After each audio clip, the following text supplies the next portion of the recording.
Kalau akarnya baik, insya Allah buahnya baik. Buahnya bagus, buahnya manis insya Allah. Jadi tergantung prasangka buruk kepada Allah.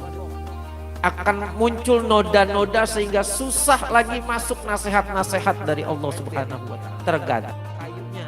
Kalau kayunya ada di bawah, maka dia ngerembetnya di bawah. Tapi kalau dia punya tiang-tiangnya lurus ke atas, meskipun perempuan sifatnya ngerembet ngikutin laki, tetap ngerembetnya mah ke atas ngikutin laki. Makanya laki kudu kuat. Al-Fatihah liridha'illahi ta'ala bi syafaati Rasulillah Muhammadin sallallahu alaihi wasallam wa barakati wa karamati wa biniyati sultanil awliya sayyidina Syaikhul Qadir Al-Jailani wa ila man sana fi hadzal kitab Syekh Nawawi Al-Bantani rahimahullahu ta'ala wa nafa'ana bihi fi ulumihi fid dini wad dunya wal akhirah bi barakati anhumul Fatihah. A'udzu billahi minasy syaithanir rajim. Bismillahirrahmanirrahim. Alhamdulillahi rabbil alamin. Ar-Rahmanir Rahim. Maliki yaumiddin. Iyyaka na'budu wa iyyaka nasta'in.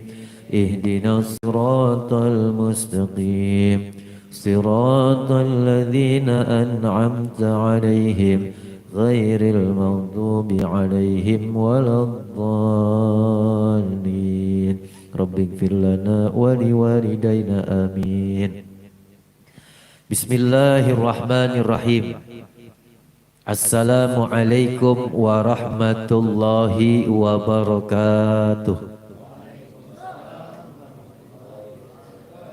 Alhamdulillahi Rabbil Alamin Alladhi arsala rasulahu bil huda wad dinil haqq liyuzhirahu ala ad-dini kullihi wa kafa billahi syahida. Ashhadu an la ilaha illallah wahdahu la syarika lah wa ashhadu anna sayyidana Muhammadan abduhu wa rasuluh la nabiyya ba'dah. Allahumma salli wa sallim wa barik ala sayyidina wa habibina wa syafi'ina wa maulana Muhammadin wa ala alihi wa sahbihi ajma'in. Amma ba'du. Rabbi syrah li sadri wa yassir li amri wa hlul uqdatam min lisani yafqahu qawli. Subhanaka la ilma lana illa ma 'allamtana innaka antal alimul hakim. Shadaqallahul azim. Pertama-tama yang kita hormati dan kita muliakan Umindah Haja Masroni, doakan beliau diberikan kesehatan, panjang umur, berkah usianya, dan diberikan daripada kemudahan dalam segala hajat niat baiknya. Amin ya rabbal alamin. Dan juga kepada seluruh teman-teman seperjuangan yang dimuliakan Allah Subhanahu wa Ta'ala. Alhamdulillah, dalam muqaddimah tadi kita udah baca Alhamdulillahi Rabbil Alamin Alladhi arsala rasulahu bil huda wa dinil haq. Jadi datangnya Nabi itu bawa petunjuk, bawa hidayah yang hak, yang benar dari sisi Allah Subhanahu wa Ta'ala. Dan ini jadi dalil bahwa tidak ada lagi alasan buat orang gak dapat petunjuk. Datangnya Nabi itu merupakan petunjuk dari Allah Subhanahu wa Ta'ala. Itu mah alasan orang, ya kayak orang-orang pora-pora kagak mau ngaji, gak mau sholat 5 waktu, alasannya belum dapat hidayah. Padahal datangnya Nabi itu merupakan hidayah dari Allah Subhanahu wa Ta'ala untuk mengerjakan perintah-perintah Allah Subhanahu wa Ta'ala. Ya kita gampang-gampang ngeles kadang-kadang begitu. Enggak ngaji, ya ntar dah kalau gue dapat hidayah gitu. Padahal ditanyanya ngajakin ngaji itu merupakan hidayah gitu. Jadi banyaknya, bahkan dulu abang pernah ngaji itu, kecuali kita tinggal di hutan, nggak ada masjid, nggak ada musola, nggak ada kiai, nggak ada ulama, di situ belum terjamah oleh ajaran-ajaran Islam, belum ada orang dakwah ke sono. Itu masih bisa. Belum ada hidayah di sini, di kampung itu tuh belum ada. Tapi kalau udah masuk di kampung kita, masjid banyak, musola banyak, pengajian banyak, belum dapat hidayah, itu tandanya bukan gak dapat hidayah, belum ada. Tapi kupingnya yang budek, hatinya yang buta. Hatinya yang nggak ngerasa, matanya yang buta, kupingnya tuli. Makanya kuping yang senantiasa dipakai buat denger-denger yang nggak baik, itu akan tertutup oleh noda-noda tuh. Makanya sulit buat menerima nasihat. Begitu juga hati yang selalu berprasangka buruk kepada Allah, akan muncul noda-noda sehingga susah lagi masuk nasihat-nasihat dari Allah Subhanahu wa taala, hidayah-hidayah dari Allah. Jadi makanya kita mengikis dengan sholat kita, dengan zikir kita, dengan sholawat kita, dengan ta'lim kita, itu untuk mengikis semua tuh tameng-tameng dosa-dosa yang ada di telinga kita, di mata kita, di hati kita, supaya kita peka terhadap daripada perintah-perintah Allah Subhanahu wa taala. Kita lanjut pelajaran kita. Wa qala an-nabiy sallallahu alaihi wasallam, dan telah bersabda Nabi Muhammad sallallahu alaihi wasallam. Flashback sedikit satu. Kemarin kita ulang satu hadis. Kemarin kita berapa hadis? Fadlul alim alal abid kafadlil qamari lailatal badri ala sairil kawakib. Keutamaan, kelebihan orang-orang yang alim, yang punya ilmu atas orang yang ahli ibadah, seperti bulan purnama atas banyaknya bintang-bintang. Itu kelebihan orang yang alim, yang punya ilmu. Dia akan jadi penuntun. Jadi ngaji sekarang mungkin gak berasa. Ntar waktu di mana-mana ente kumpul sama teman-teman tuh. Kan teman-teman gak bisa ngaji tuh. Ente bisa ngaji, bisa baca Fatihah, terus bisa baca surat-surat sunnah meskipun yang pendek-pendek. Pasti ente yang suruh jadi imam. Maju dah, imam. Ente kan bisa tuh baca rapian dikit baca Al-Qur'annya. Suruh maju tuh. Saat itu dia jadi apa tuh? Jadi badri. Jadi bulan purnama di atas orang-orang yang pengen ibadah, ahlul abid, teman-temannya yang mau ibadah, tapi belum bisa jadi imam. Makanya pentingnya ngaji begitu. Sekarang di sini nggak begitu kepake, nanti di luar baru kepake. Pentingnya tuh ngaji. Terus kita lanjut hadis yang sekarang di malam ini. Wa qala Nabi sallallahu alaihi wasallam akrimul ulama'a fa innahum indallahi kurama'u mukramun. Nabi sallallahu alaihi wasallam bersabda, muliakanlah, hormatilah olehmu para ulama, fa innahum, karena sesungguhnya mereka indallah, di sisi Allah, kurama'u adalah orang yang mulia, mukramun, lagi dimuliakan oleh Allah Subhanahu wa taala. Jadi bukan cuma mulia, tapi mereka dimuliakan oleh Allah Subhanahu wa taala, orang-orang yang alim itu.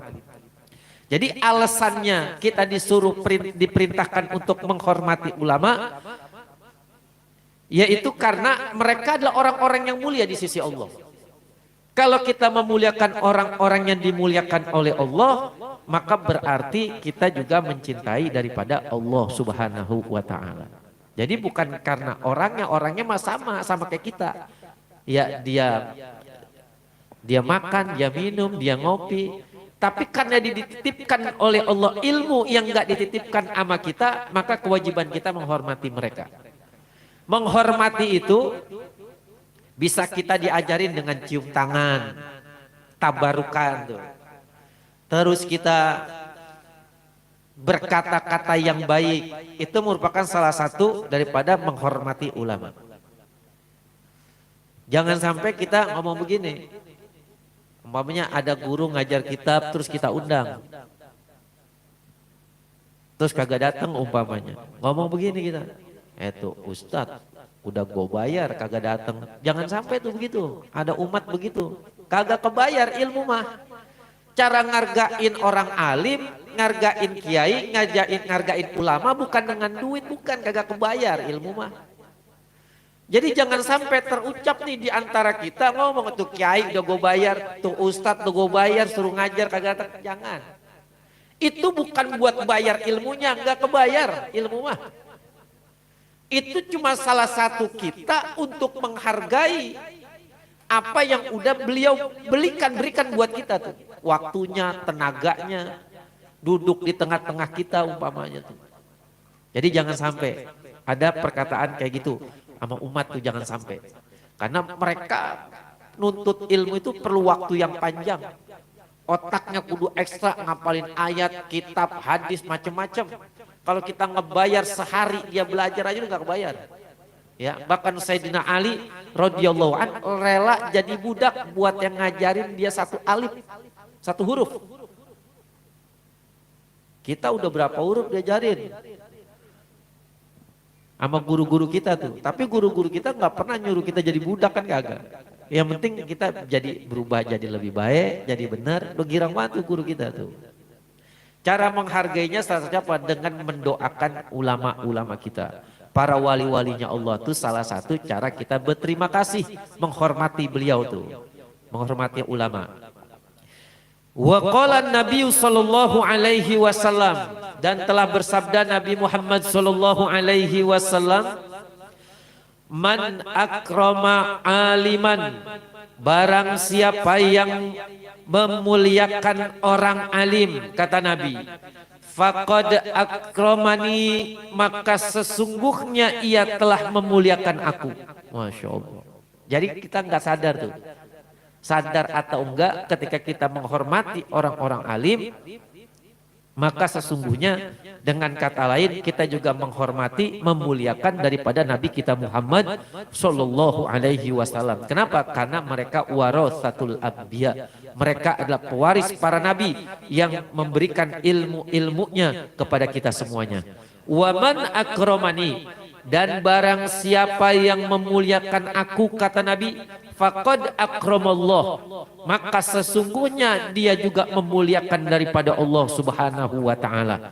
Waman akramallah, barang siapa yang memuliakan Allah taala, fa ma'wahul jannah, maka tempatnya ialah surga. Masya Allah. Jadi kita tuh ada runtunannya.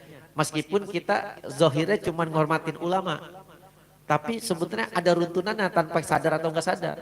Ujungnya tanpa sadar kita juga memuliakan Allah Subhanahu wa taala. Dan yang memuliakan Allah tempatnya enggak lain, yaitu adalah surganya Allah Subhanahu wa taala. Maksudnya kalau surga ini kita buat adalah satu kebahagiaan, barang siapa yang memuliakan ulama, memuliakan nabi, memuliakan Allah, maka dia diberikan kebahagiaan oleh Allah Subhanahu wa taala. Surga, kebahagiaan. Hati yang luas, hati yang lapang, dia menghormatinya para ulama, ya.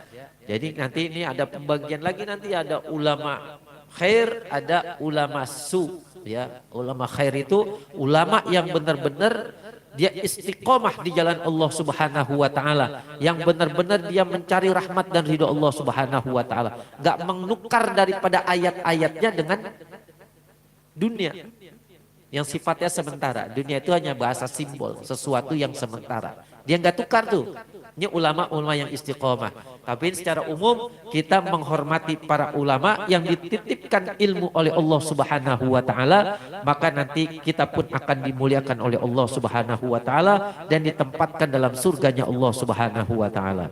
Ini baru memuliakan, kita belum mencintai lagi. Antar bagaimana orang mencintai akan bersama yang dicintainya. Nanti akan bersama gerbong dengan ulama-ulama yang istiqomah, yang dia berjuang di jalan Allah Subhanahu wa taala, li'ila'i kalimatillah, untuk menegakkan daripada kalimat Allah Subhanahu wa taala.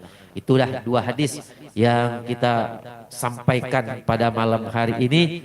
Mudah-mudahan menjadi pengetahuan, wawasan, dan kita diberikan kekuatan untuk mengamalkan daripada dua hadis ini. Amin ya rabbal alamin. Jadi dua hadis ini kalau kita amalin ujungnya surga ini. Kayaknya remeh banget ya dua hadis doang, tapi kalau diamalin bisa buat kita masuk ke dalam surganya Allah Subhanahu wa taala. Kan ada, siapa ingin ke surga pintu selalu terbuka, tak mudah dimiliki hanya untuk orang suci, carilah pintu surga dengan amal sendiri. Jadi kita beramal. Gue udah punya guru lah, jangan ngandelin guru. Lu namanya di dunia nyusahin, di akhirat nyusahin. Kan murid PA lu. Jangan. Jadi kita amal dengan sekuat tenaga kita. Bahagiakan tuh alim ulama kita tuh, guru-guru kita, para wali-walinya Allah Subhanahu wa taala dengan cara mengamalkan apa yang telah beliau ajarkan. Jadi kebahagiaan buat orang-orang alim, guru-guru kita, bukannya dikasih duit, bukannya dikasih parcel, bukan. Para wali-walinya Allah, para nabi bahagia kalau ajarannya dijalanin. Guru-guru kita akan gembira kalau perintahnya dijalanin. Bukan dengan duit, bukan. Kadang-kadang duit banyakkan kiai, kita nggak punya mobil, dia punya mobil. Makanya ilmu itu akan menjadi buah yang manfaat kalau kita amalin. Minimal buat diri kita. Nanti akan manfaat lagi buat siapa? Buat keluarga kita. Buat siapa lagi? Buat lingkungan kita, buat masyarakat kita. Kalau kita mau mengamalkannya.